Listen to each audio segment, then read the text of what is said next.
Hey, StoryMakers, Mel here, and I'm here with my great friend Esau McCaulley, and I'm so excited to have you back on the pod. Thank you, Esau, for joining us here in Storymaker Land. You know, anytime you want me on the podcast, you just have to send the invite, and I'm happy to be here. Thanks for having me again.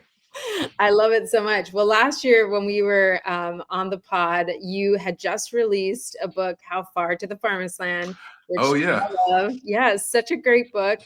If listeners out there, if you haven't picked up that book, that is a fantastic book. Great for all year round. yeah, Especially, I loved it in here in Storymaker World because we always are talking about how God's story is a long story, yeah, and there is a plot twist, many plot twists throughout the whole yeah. thing. I love it so much. But today Esau's with us, and he has some. I mean, I want to say you're pretty active as a writer. Oh, Just in the last 12 months, I can't even imagine how many words you have written down, but we do know that you have some books that were released in this last year. yeah. So, what do you have out in the world, Esau?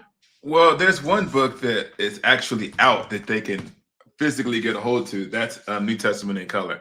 And to be honest, I only wrote a small portion of this because it's a single volume commentary that brings together Black, White, Asian, Latino, and First Nations peoples to write a commentary on the New Testament. So I only wrote the introduction and then an article, and then I wrote on Ephesians in here.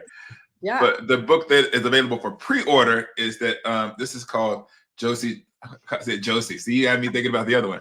It is Andy I Johnson. already tripped you up. Yeah, No, already but tripped at me this up. point, the Andy podcast Johnson and the March for listeners, Justice, and that one comes out December 17th.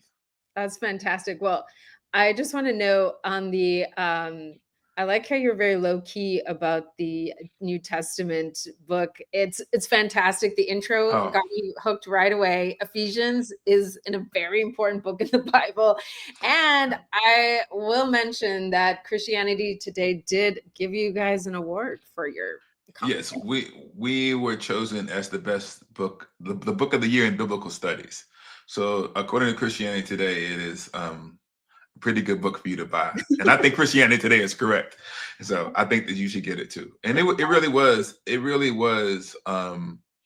it's interesting the things that people latch on to and identify with, Mm, because I've been surprised by the popularity of this book. I just thought, sometimes you have to write stuff because you want to see it in the world. mhm.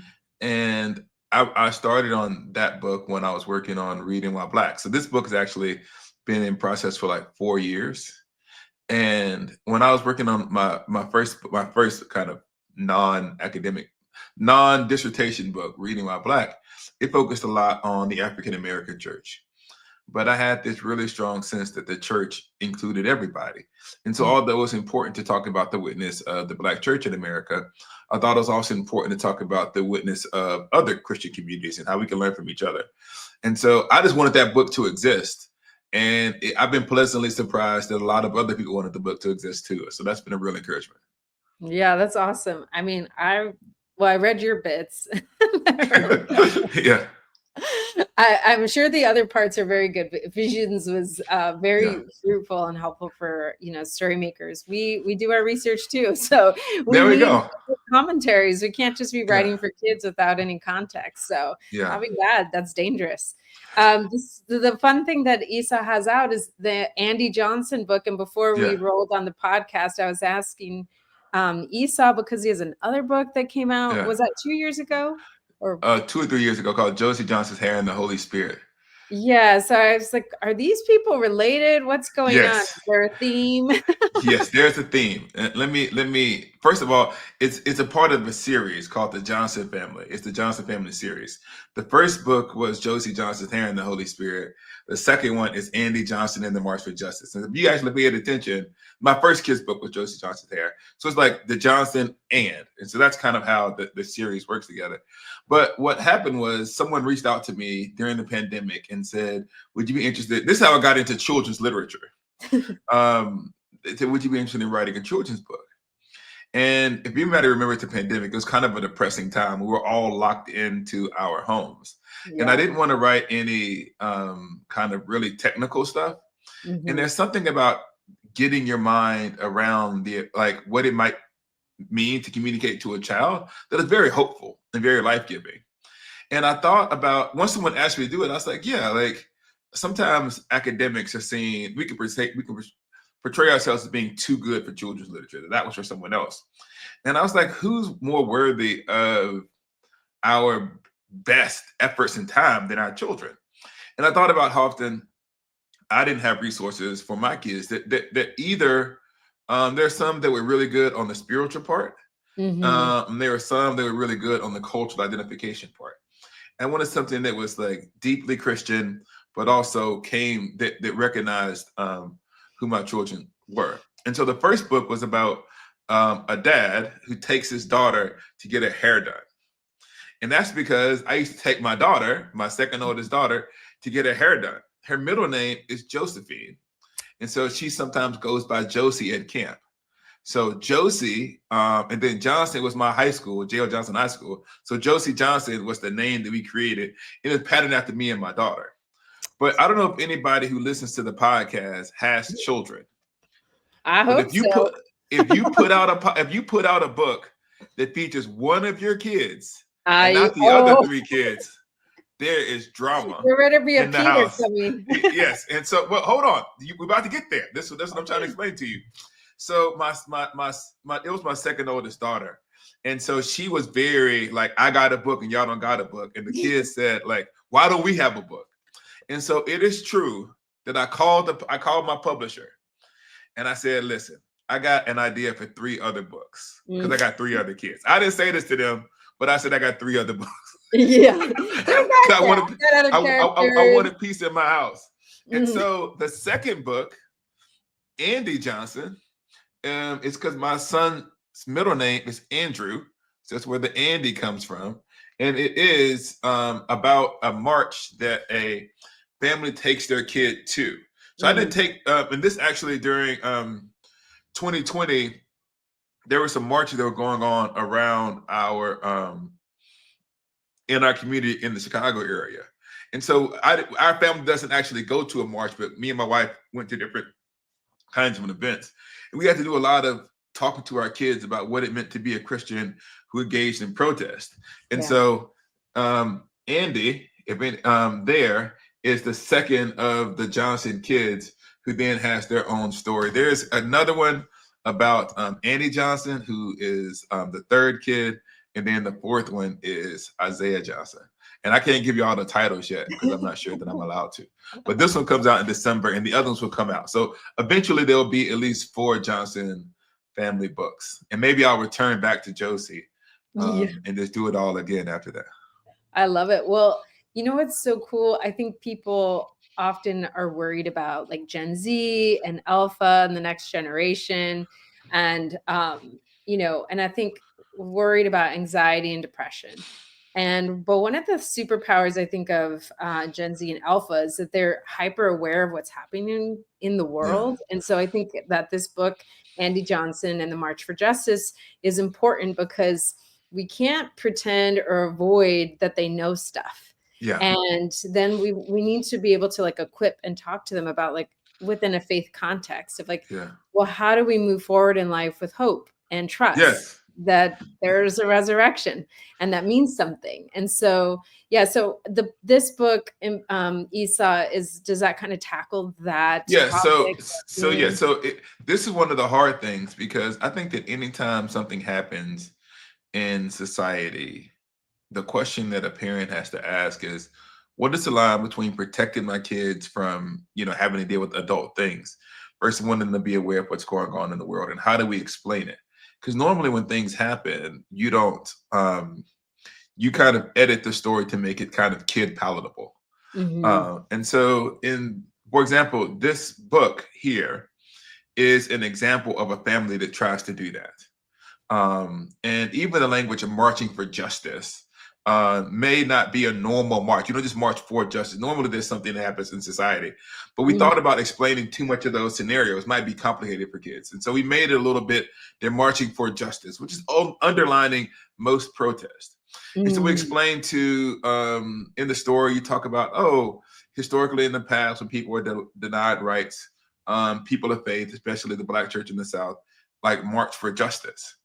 to get the laws changed. Mm. And then it talks about like how the family does this. And so it does help. The whole point of it is for you to be able to use this as a conversation piece. Like, what does it mean to be a kid who may be concerned about fair treatment? And what can you do? And like, what does marching mean for the Christian? And how might it be a way of speaking about what it means to follow Jesus? Because a march is a kind of a decision, right? To protest something by using nonviolence is an alternative to violence. And so it is a way of talking to children about what does it mean to engage in. This sounds way more complicated, but nonviolent protest. One of my favorite scenes, I'm allowed to like show you some of the things. The children sit down at one point in the book, and they actually create signs for the march. And they sit and they talked about, well, what kind of sign should I make? And so it took me a while to find it, but here's a picture of the family sitting in the living room thinking about the kinds of signs that they're going to make. And so those kinds of things, like if you were going to write something as a kid, this was a good conversation piece for the kid. If you're going to write something about fair treatment as a believer and you had 5 words, what would you say?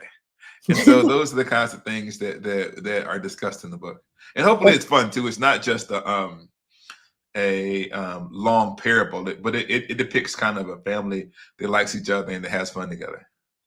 Yeah, I mean, it's, justice and being an image bearer are all Christian things. And so when you've got kids, it seems that those aspects of who we are as humans are really available to them. They're not sort of filtered. They haven't sort of built in like, I don't know, all the layers that grownups built in. And so being able to engage kids in all sorts of different topics is important. And then to be, within the context of their age and, what they're about and not oversharing and giving them and I guess I think part of what makes these books particularly important to me is because if you remember, and I know it feels like we've kind of memory hold the pandemic, except for to argue about it in politics.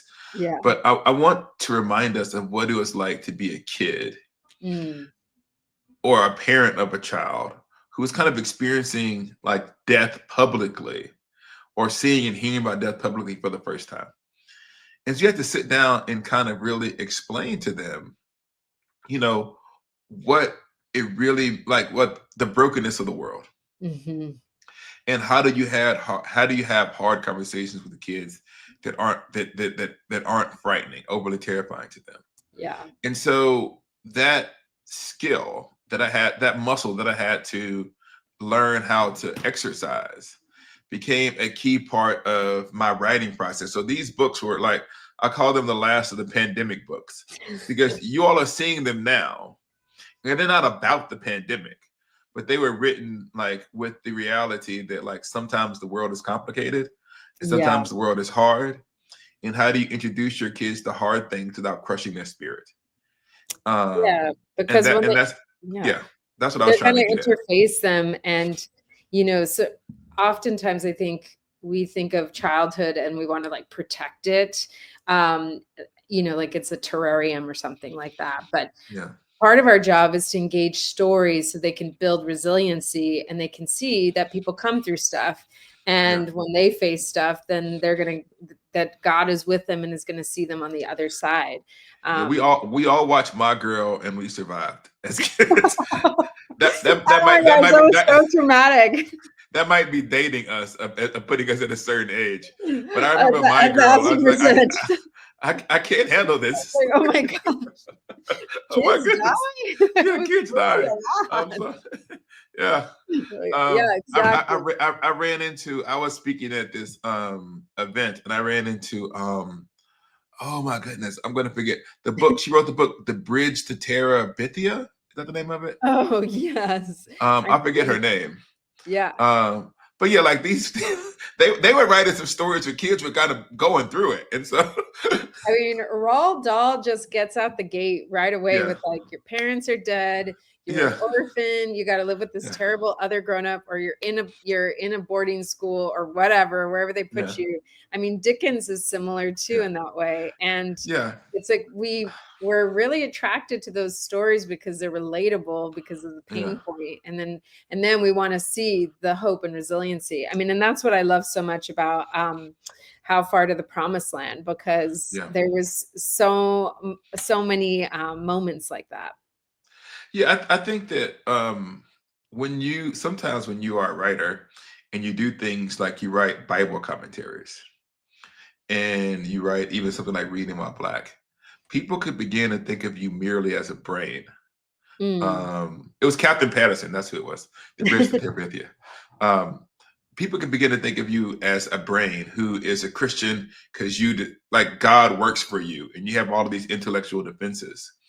And they can begin to think of the Christian faith as, here's a list of objections to Christianity. If these 10 are solved, then I become a Christian. But my Christian life isn't simply a matter of me thinking thoughts about God. It is actually a life with God across time. Mm. And so the reason I wanted to write, and people can also, they see you and, arrive at a certain place as an adult, and they may even think that you had an easy life, and that's why you're a Christian. And I want to say, no, like, just because the sweater covers up the scars, it doesn't mean there's not scars under the sweater. Yeah. And so what I was trying to do in How Far to the Promised Land is to say, yes, there's intellectual defenses of Christianity that are important, but there are also experiences of God in my actual life where God was there not as an argument, but as a person. Mm-hmm. And a person who sought me when I wasn't seeking him, that I also think it was important for people to know about. And so I've been glad that people have enjoyed it. As a matter of fact, How Far to the Promised Land, of all the books that I've written, it's the one that people get the least mad about me. I've got no How Far to the Promised They Land. can't be I've got mad at no, your experience. yeah, but I like guess even it's good. something like Andy Johnson, there are people who kind of go, what are you talking about race and justice with kids for? But like, people at least allow you to tell your own story, and that's at least been positive. Yeah, well, kids are going to ask questions, and so we need resources and the ability to like engage those questions, because the hope and goal really is that your kids know that God is for them and with them. And I think people get tripped up when that intersection of like, oh, this Christian thing isn't working, or look at these Christian people doing that thing. And it's just like, well, is the story true? And does, my image bearing and my care for others, like, that's part of being, a child of God. That desire to care about other people or hurt for other people, like that's a God thing. To think of your neighbor and people you don't even know, like that's definitely a God thing. That's what I think. I completely agree. So we're on the same side there. Yeah. Well, Isa, yeah. So you've got the New York Times cooking up Yes. and all sorts of Yes. things, and the podcast. That's sort of Yes. a new thing. I mean, Yes. you're interviewed. You're all over the place with different podcasts, different spaces. But now you got your own. Like, how's that Yeah. going? So yeah, I think that one of the things is I felt like there was a lot of podcasts that existed, and they're great. I learned from them, that are very politics heavy, and they were kind of in a politics season. And then there are other podcasts that are very, very theology heavy. And like, I have interest in theology and I'm interested in politics. But one of the things that my friends who might know me outside of my public life is that I have a lot of interests that aren't always directly religious, and that I care about movies and sports and television and all of those things. And I'm thinking about those things as a Christian. And so I wanted to create a podcast that took culture seriously as a way of revealing something about God. And so I feel like our culture is always teaching us, like, the movies that are popular reveal something about who we think we are. Yeah. And so I was just talking to my wife about this the other day, and maybe I am a hopeless romantic or whatever.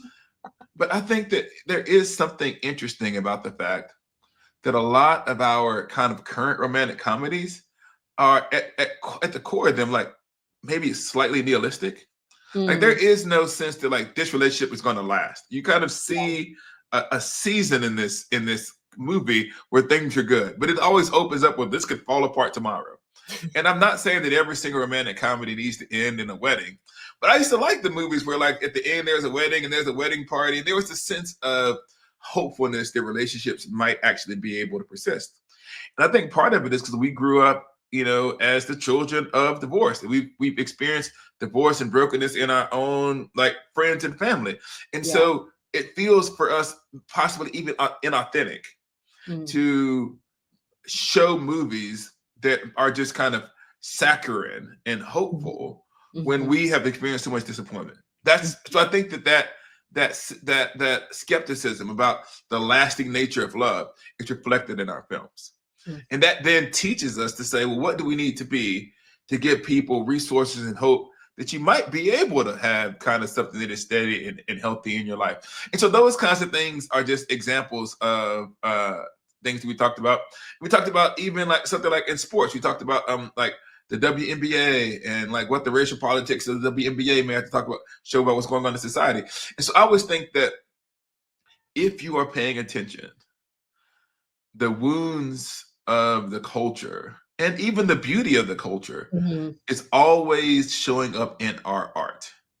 And I just want to be able to talk about that and not have to do, and I got my day job is Bible, but to be able to have another outlet, it isn't Bible all the time. So we just had speaking of New York, I know you're in New York. We just had Alyssa Wilkinson, who's the movie reviewer for the New York Times. She was the one who just recorded an episode today. Who knows when people are going to hear it?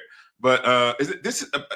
There's the audio. I mean, there's a video component to this podcast too, right? Yeah. So the people are deep enough in the dive. They would notice that whenever that podcast come out, I have the same sweater because I just got off the phone with her a little while ago. So if you want to do like a timestamp, Esau some clothes. You can see. But I would say people like sometimes I record multiple podcasts in one day. It's not that I only got one sweater. It's not my fault.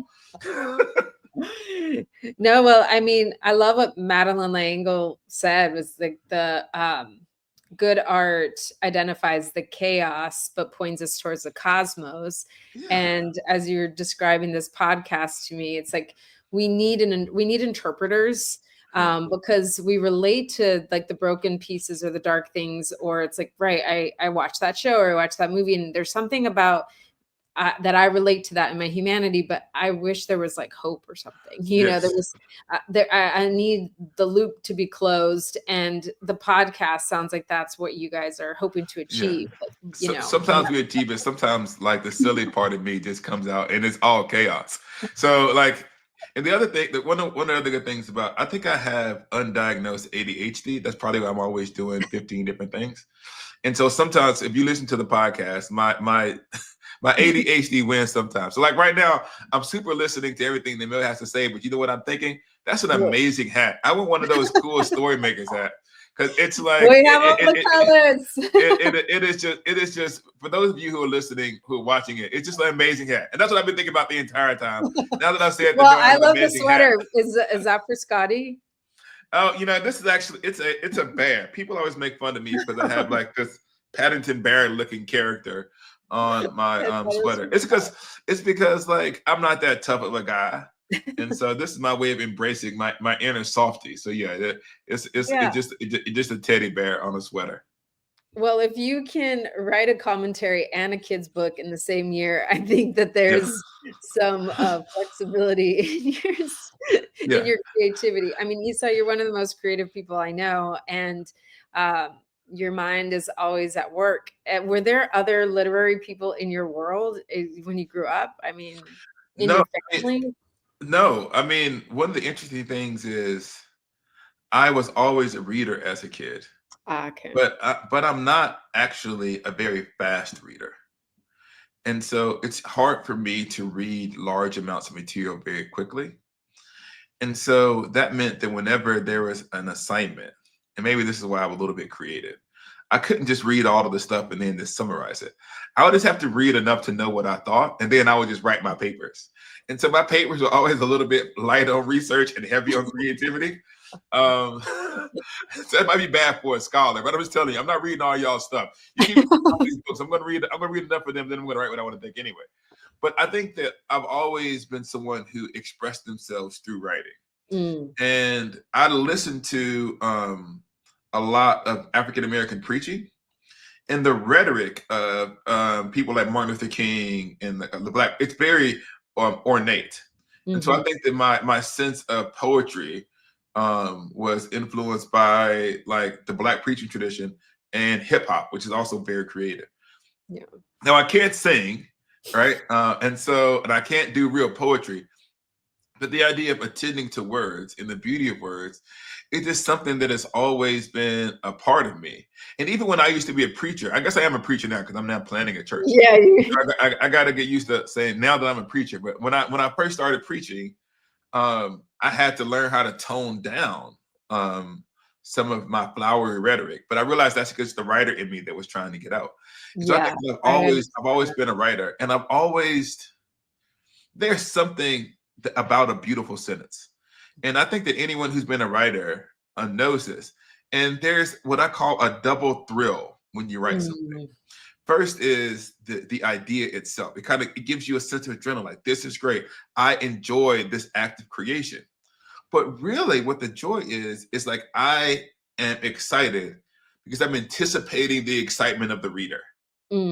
And so as a writer, you know, it's like, oh, I just wrote a sentence here, and this sentence is going to be like beautiful. And so I can't wait until I hear, or I can't wait to have someone else experience that joy.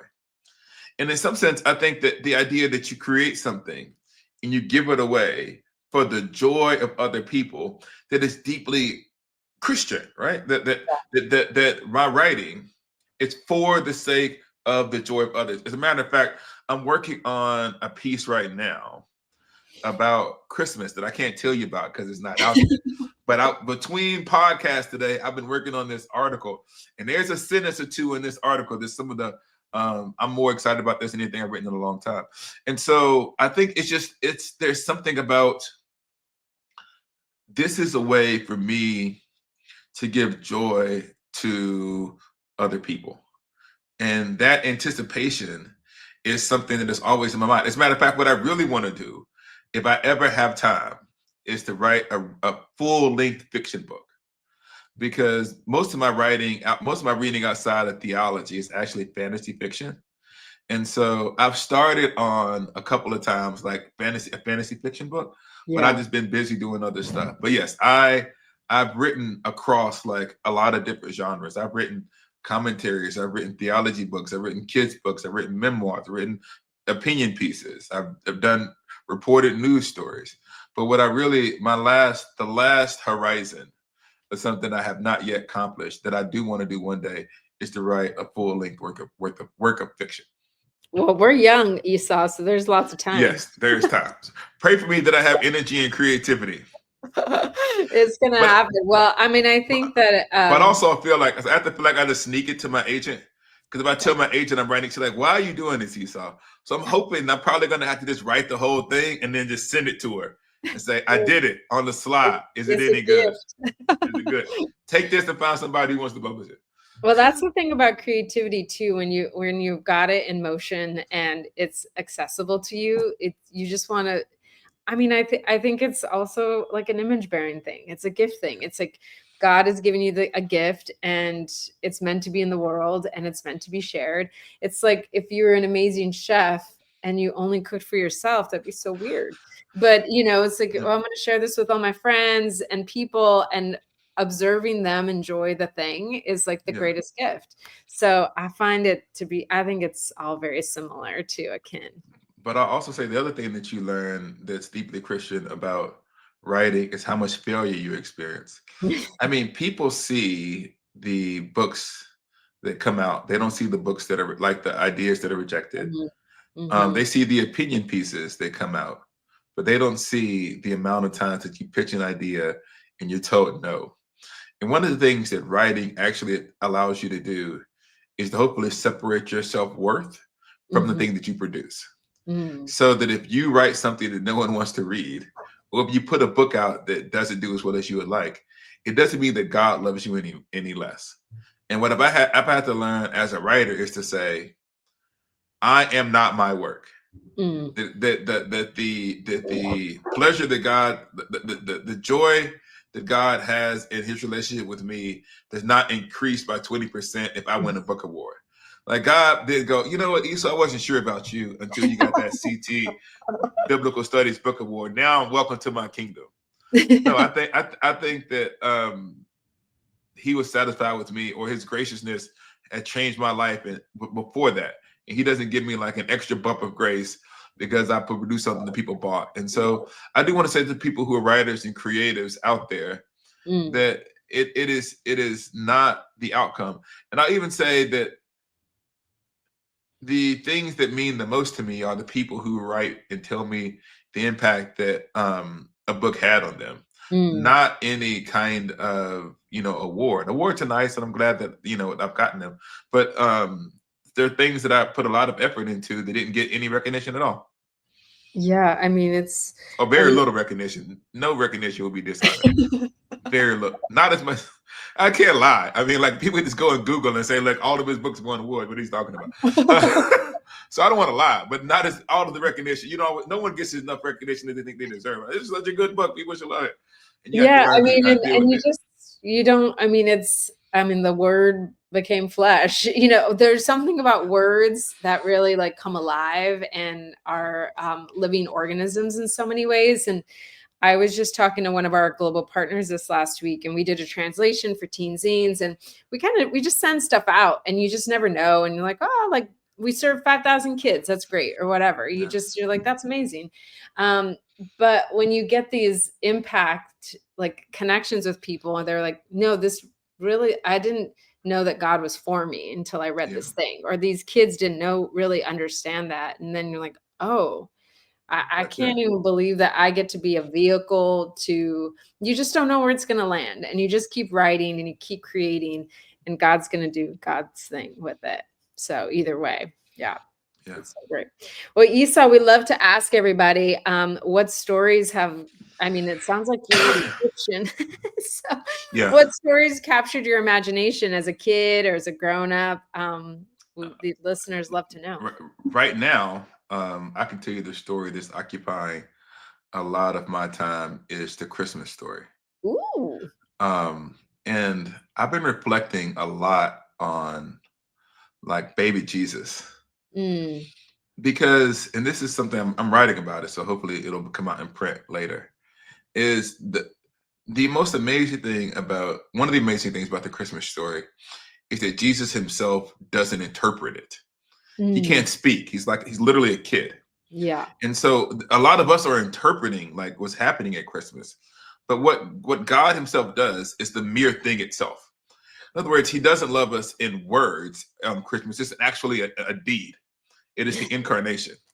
And you just have to look at this act that he has done for us. And God literally says, I want you to think about what this means about me and the world. And we all get it, right? In other words, the act of the incarnation and Jesus being born in humble circumstance is itself the sermon. And humanity is called to look at this event and say, what does this mean for my understanding of the depth of God's love? And what does it mean for the way in which the world has changed? And if the world has changed through divine vulnerability, and that is how kind of the story turns in earnest. What does it mean for how we might change the world? Does it give us permission to be vulnerable? Does it give us permission to cry? Because Jesus's first words are the moans that are common to all of creation, the tears of children. And so I've been thinking a lot, because we're in Christmas season, about divine vulnerability. And I think that even kids, my kids get so mad at me because they don't think this is funny. I think I said, I loved you when you didn't have bladder control. Like, Dad, that's gross. That's gross. And I was like, no, when you were completely dependent upon someone else. and you had nothing to offer in the relationship. Nothing. And I loved you. And I said, but the fact that God would have that amount of vulnerability, that if his mother Mary doesn't breastfeed him, he dies. If Joseph doesn't whisk them off, they die. Egypt, yeah. And so the world, like, and so it's not even in some sense, it's not a sermon, right? God doesn't. The act is the sermon. And so I just thought about, what does it mean to really have my life changed by an act that means so much to me? So that's where I am in the story that's capturing my imagination right now. That's amazing. Well, I love it. We just launched a Yeah. This is our baby Jesus. Yeah, baby Jesus. There is so much in that it's hard for people to take a beat, for all of us, really, because the season is so crazy, but to realize like how vulnerable our Savior was coming into the world, so human. So I'm excited. I can't wait to read whatever you might be cooking up for this season. Well, pray that it makes its way through the various steps out into the world somewhere. It'll be out. I'm going to guarantee you this one I'm going to make sure it gets sent somewhere because I'm passionate about it. I love it. Well, we are too. Well, Esau, it's been so great to have you. So we will point our friends over to the Holy Post podcast. Is that correct? Well, no, it's the Esau McCaulley podcast. Forget the Holy Post. I'm just kidding. I love them. The Holy Post is the flagship podcast. My podcast, I'm under the umbrella. Like you guys are under Mockingbird. Mockingbird, right? But we're StoryMakers podcast. We're StoryMakers podcast. Not the Esau McCaulley podcast. Not that there's another Esau podcast. There might be, and it might be strange. Might be good. Yes, it might be good. But if you want the Esau McCaulley podcast, you got to put Esau McCaulley into the subject bar, and you'll find us there wherever you listen to podcasts. Well, and pick up Andy and Josie Johnson. I love it. Collect them all. And if you're into commentaries, the Ephesians take is great. Love it so much. Well, thanks so much for having us, and we can't wait to connect soon. Bye, everybody. It's fine, and Jackie will.